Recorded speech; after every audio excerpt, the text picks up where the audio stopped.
तो ladies and gentleman, आज हम बात करेंगे लुकिसम के चैप्टर नंबर 600 के बारे में। और सच में यार, मुझे तो पता ही नहीं चला 600 चैप्टर्स कब खत्म हो गए। खैर, पिछले चैप्टर में हमने देखा था जहां डैनियल का कुत्ता बना रहा था गीडे किम। इतने में ही डैनियल को एक ब्लैक स्पेस में वही मिस्टीरियस बंदा दिखाई देता है जो उसको पहले भी दिखा था। वो बंदा डैनियल को कहता है, हार मत मान और इसको चबा के खा जा। और डैनियल को जो गीटे के वीक पॉइंट्स दिखना बंद हो गए थे दोबारा से दिखने लगते हैं और गीटे के मुंह पे पड़ता है एक जमीन फाड़ मुक्का। इसके बाद आज की वीडियो की शुरुआत में डैनियल कहता है, तुझे अब ये काफी ज्यादा टेस्टी लगेगा। लेकिन रियो बेकगन ये सब कुछ देख के हैरान होता है और अपने मन में कहता है, ऐसा नहीं हो सकता।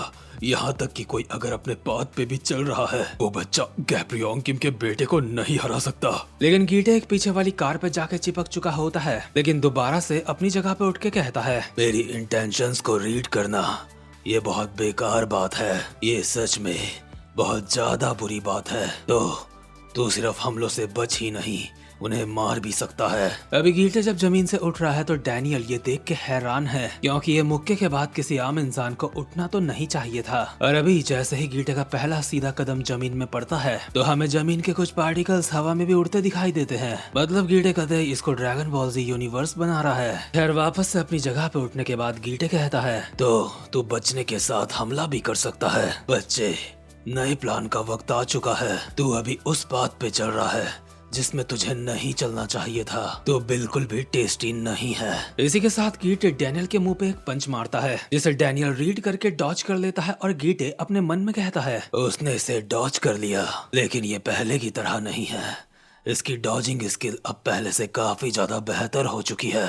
अच्छा, तो ये बात है, ये पहले से इम्प्रूव हो चुका है। ये मुझे खुद को बेहतर बनाने में इस्तेमाल कर रहा है। इसके बाद गीटे एक और पंच डैनियल के मारता है, लेकिन डैनियल इसको भी रीड करके डॉज कर लेता है। इसी तरीके से डैनियल जैसे ही दूसरे पंच को रीड करके डॉज करता है, इसके बाद वो अचानक से गीटे की साइड रिब्स में एक पंच बजा देता है। लेकिन पंच यहाँ गीटे को पड़ा है। हालत डैनियल की खराब होती है, क्योंकि डैनियल की बॉडी उसकी लिमिट्स तक पहुँच रही है। इसलिए गीटे ये पंच खाने के बावजूद कहता है, लेकिन तुझे पता है ऐसा हो ही नहीं सकता कि तेरी बॉडी अभी बिल्कुल सही हो। डैनियल को भी इस बात का एहसास होता है। उसके बावजूद भी गीटे के ऊपर एक लात मारता है, जिसको वो डॉज कर लेता है। और डैनियल अपने मन में कहता है, मेरा शरीर टूट रहा है। आखिर मैं ये क्या कर रहा हूँ?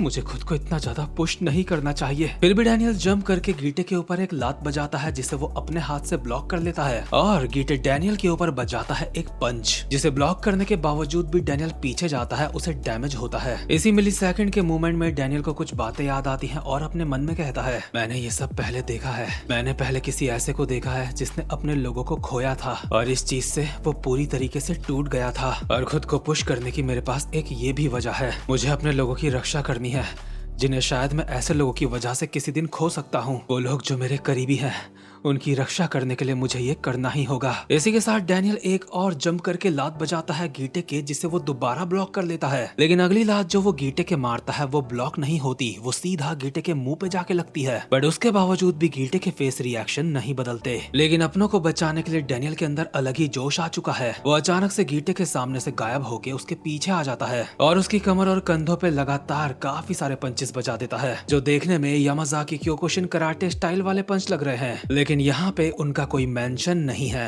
ये काफी सारे पंच बजाने के बाद डैनियल का जोश और ज्यादा ऊंचाइयां छू लेता है और अपने मन में कहता है, मैं वो महसूस कर सकता हूँ जिस पल मुझे गीटे के शरीर में वो लाइट नजर आई थी। उस वक्त मैं पहले ही गीटे को काफी ज्यादा डैमेज कर चुका हूँ, लेकिन इस बार मैं इसको खत्म ही कर दूंगा। डैनियल को दोबारा से गीटे की गर्दन में एक वीक पॉइंट नजर आने लगता है, यानी कि अब वो उतना ही खतरनाक पंच मार सकता है जितना पिछले चैप्टर की लास्ट में मारा था। लेकिन गीटे के पंच मारने से पहले ही गीटे उल्टा डैनियल के मुंह पे एक कोहनी मार के उसको जमीन में चिपका देता है। इसके बाद डैनियल के एक और मुक्का पड़ता है और वो किसी दीवार में जाकर टप्पा खाता है। गीटे बहुत ही स्पीड में उसकी तरफ आके एक और खतरनाक सा पंच मार के दीवार में दोबारा से उसे टप्पा खिलवा देता है। यहाँ पे डैनियल की शक्ल देख के मुझे पर्सनली ऐसा लग रहा है जैसे उसकी आत्मा चीख के चिल्ला रही होगी।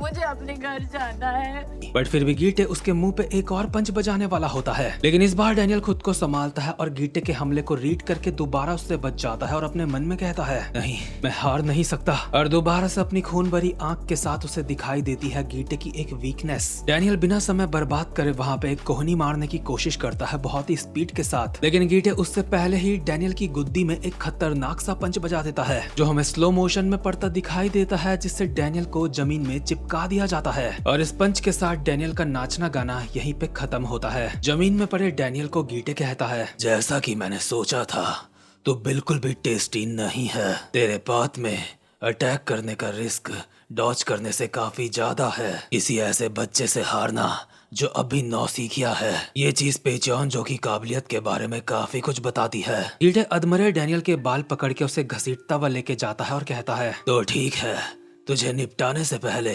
आजा, थोड़े मजे करते हैं। लेकिन डैनियल अब भी अपने मन में दर्द में बोल रहा होता है, नहीं नहीं, मैं ये होने नहीं दे सकता। बट गीटे डैनियल के बाल खींच के उसका फेस करता है यूजिन लोगों की तरफ और कहता है, बच्चे ध्यान से देख, ये लोग मरने वाले हैं क्योंकि तो इनको बचा नहीं पाया। लेकिन क्योंकि यूजिन अभी अपना खून यूशोंग को दे रहा होता है, इसलिए ये देख के गीटे कहता है, क्या ये दोनों जुड़वा भाई ब्लड ट्रांसफ्यूजन कर रहे हैं? वो सच में अपने भाई को बचाने के लिए आखिरी हद तक चला गया। ये भाइयों के बीच का प्यार सच में कितना ज्यादा प्यारा है, लेकिन तुम्हें जल्दी ही इस पे पछतावा होगा क्योंकि भाइयों के प्यार का कोई मतलब नहीं। अभी यूजिन भी यूशोंग को खून देते हुए लगभग अनकॉन्शियस होता है और गीटे ने इन दोनों को निपटाने के लिए कुल्हाड़ी उठा ली होती है। बेचारे इन दोनों को पता भी नहीं ये कुल्हाड़ी जल्दी ही इनकी स्किन को आके टच करके चीर देगी। लेकिन अधमरे डैनियल को ये बात अच्छे से पता है, इसलिए अपने मन में कहता है, नहीं नहीं, रुक जाओ। इतने में ही अचानक से चैंगसू बहुत दूर से गीटे की तरफ बहुत ही फोर्स से फेंका जाता है। गीटे एक हाथ से इसका सर पकड़ के इसको किसी बॉल की तरह रोक लेता है और हैरान होकर चैंगसू को कहता है, अबे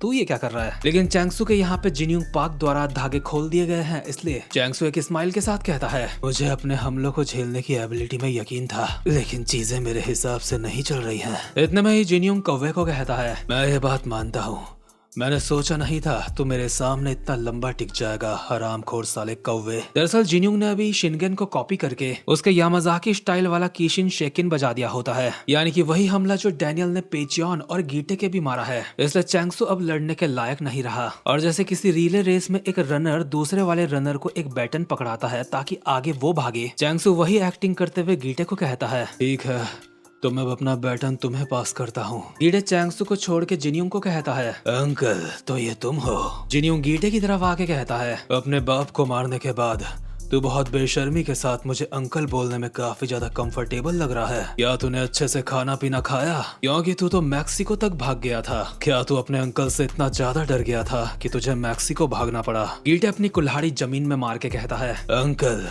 बिना सोचे समझे बकवास मत करो, मैं अपनी जिंदगी में कभी किसी से नहीं भागा। साथ ही साथ में जमीन में पड़ा चैंगसू करहा रहा होता है कि उसकी हालत बहुत खराब है, वो मरने की हालत में है। बट उसको इग्नोर करते हुए जिन्यूंग गीटे को कहता है, क्या तूने कहा तो अपनी जिंदगी में कभी भागा नहीं? तेरी मरी हुई माँ जरूर ये सुन के अपनी कब्र में हंस रही होगी। हमारा प्यारा छोटा प्रिंस, वो हरामजादा जिसने अपने खुद के ही बाप को मार डाला, लेकिन उनकी जगह में मैं तुझे सजा दूंगा। तेरा अंकल होने के नाते ये काम मैं करूंगा। क्या मुझे किसकी जगह में सजा देगा? ऑफ कोर्स उस इंसान की जिससे तू हर दिन भागने की कोशिश करता है, तेरे फादर गैप्रियोंग किम।